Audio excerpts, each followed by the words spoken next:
Hello guys, welcome to my YouTube channel Hindi chemistry. तो आज देखते हैं यूनिट 1 एटॉमिक स्ट्रक्चर से हम 3 प्रिंसिपल पढ़ेंगे। Aufbau principle, Pauli exclusion principle और Hund's rule of maximum multiplicity. यह इम्पॉर्टेंट टॉपिक है, यह आपको हमेशा काम आएंगी और यह शॉर्ट नोट्स में आपको पूछ सकते हैं एग्ज़ाम में। मेनली यह शॉर्ट नोट्स पे आ जाते हैं और यह टॉपिक बहुत ईजी है।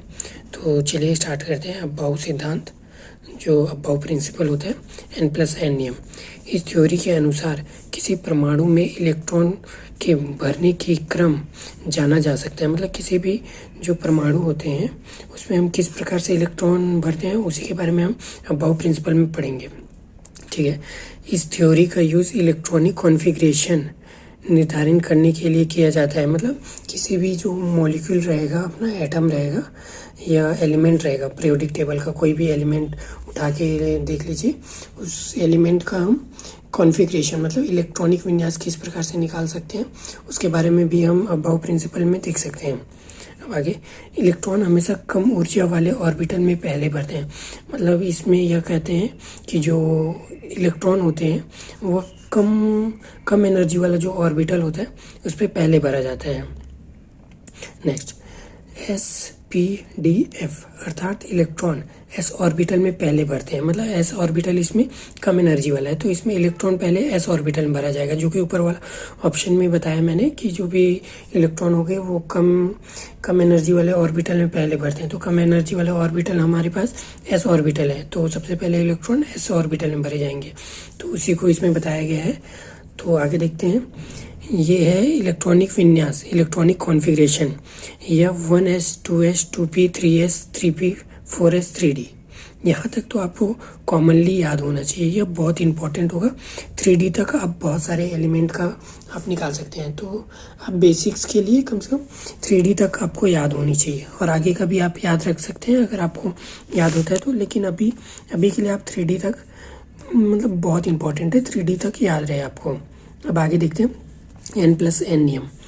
यह उप ऊर्जा स्तर उस पे दिया है, एक लाइन पे रॉ पे है 1s 2s 2p 3s 3p 3d 4s 4p 4d और 4f। और यहाँ दिया है उप ऊर्जा स्तर के नीचे दिया है n का वैल्यू, l का वैल्यू और n+l, जो कि हम n पिछले लेक्चर में हमने देखा है कि n मुख्य क्वांटम संख्या होता है जिसमें n का वैल्यू 1 2 3 4 ऐसा होता है। या आप अगर मेरी पुरानी वीडियो नहीं देखें तो ऊपर जो आई बटन आ रहा है उस पर क्लिक करके आप देख सकते हैं, जिससे आपको n l यह दोनों समझ आ जाएगा कि यह n l क्या है। तो इस टाइम यहाँ देखते हैं n का वैल्यू यहाँ पर 1 2 3 4 5 6 ऐसा दिया रहेगा और वहीं l का वैल्यू 0 से स्टार्ट होता है, 0 1 2 3 4 ऐसा।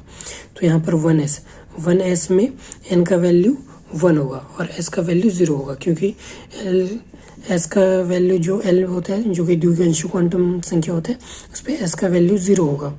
वहीं 2s s का वैल्यू 0 होगा और n का वैल्यू 2 होगा। इसी प्रकार से आप पूरे बॉक्स देख सकते हैं, उसी प्रकार से बताया। जहाँ पे d वाले देख लीजिए 3D में देखिए जो n का वैल्यू होगा वो 3 होगा और d का वैल्यू 2 होगा। जहाँ का d जो कि द्विआंशी क्वांटम संख्या से d का वैल्यू 2 होता है। और वहाँ देख लीजिए 4f लास्ट वाला, जिसमें n का वैल्यू 2 होता है और f का वैल्यू 3 होता है। और नीचे देखिए n+l, तो n+l में होता है कि n और l को जो ऐड करके आता है वह n+l का वैल्यू होता है। तो सबसे नीचे वाले रो पे वही दिया है, n+l का वैल्यू, टोटल वैल्यू दिया है। उसके बाद नीचे देखिए कुछ एक्सेप्शन तत्व, अपवाद तत्व, जिसमें इलेक्ट्रॉनिक कॉन्फ़िगरेशन थोड़ा अलग भरा जाता है इसमें। तो आप देख सकते हैं इसमें से ये क्रोमियम और कॉपर, ये 2 याद होनी चाहिए, जो कि 24 और 29 होते हैं। अब देखते हैं आगे। ये देखिए, ये है एनर्जी लेवल इस प्रकार से, जो पीछे सीरीज दिखाया था 1s 2s 2p 3s 3p 4s 3d 4p 5s। इस प्रकार से इलेक्ट्रॉनिक कॉन्फ़िगरेशन भर सकते हैं। जैसे पहले इलेक्ट्रॉनिक कॉन्फ़िगरेशन में 10 वाला आएगा तो 1s में भरा जाएगा, फिर 2s में भरा जाएगा, फिर 2p में, फिर 3s में, फिर 3p में। 3p के बाद जो है 4s में जाता है, फिर 3d में जाता है। ये आप सामने देखेंगे, सामने पढ़ेंगे तो आपको समझ आ जाएगा ये किस प्रकार से है। तो अब देखते हैं सेकंड, पॉली का अपवर्जन सिद्धांत, पॉलीज एक्सक्लूजन प्रिंसिपल। तो इंट्रोडक्शन देखते हैं। परमाणु का विभिन्न ऊर्जा स्तरों में इलेक्ट्रॉन्स की कुल संख्या ज्ञात करने एवं उसकी व्यवस्था को निर्धारण करने के लिए डब्ल्यू पॉली ने 1926 में एक नियम का प्रतिपादन किया, जिसे पॉली का अपवर्जन सिद्धांत कहते हैं। इंट्रोडक्शन में यह है कि किसी भी ऑर्बिटल, जो कि ऑर्बिटल में कितने इलेक्ट्रॉन्स पाए जाएंगे, वह किस प्रकार से भरे जाएंगे, उसी चीज़ के बारे में हम पॉली में देखते हैं। अब देखते हैं डेफिनेशन। किसी परमाणु में किन्हीं दो इलेक्ट्रॉन के चारों क्वांटम संख्या समान नहीं हो सकती, अर्थात किसी परमाणु में जब दो इलेक्ट्रॉन भरे जाएंगे तो उसके सारे जो क्वांटम नंबर होंगे वो एक समान नहीं होंगे। इसका अर्थ यह है, यदि किसी परमाणु में दो इलेक्ट्रॉन्स के 3 क्वांटम नंबर समान हो तो चौथा क्वांटम नंबर अवश्य ही भिन्न होगा। मतलब इस पे यह कह रहा है, यह है कि जैसे हम दो इलेक्ट्रॉन का जो निकालेंगे क्वांटम नंबर, जैसे क्वांटम नंबर मैंने पुराने लेक्चर में बता दिया है, तो उसमें NLMS का वैल्यू देखते हैं। तो उसमें अगर 3 क्वांटम नंबर NLM इनका वैल्यू समान है तो अवश्य जो चौथा होगा हमारा S, उसका वैल्यू चेंज होता है, मतलब उसका वैल्यू दूसरा आता है। तो इसी के बारे में हम देखते हैं। किसी ऑर्बिटल में इलेक्ट्रॉन को NL और M क्वांटम नंबर अवश्य समान होगी, अर्थात एक ऑर्बिटल में अधिक से अधिक 2 इलेक्ट्रॉन हो सकते हैं तथा उसकी स्पिन नंबर S भिन्न होगा। मतलब जो मैंने आपको बताया कि जो S होता है वो क्लॉकवाइज और एंटी क्लॉकवाइज होता है, एक अप साइड होगा और एक डाउन साइड होगा।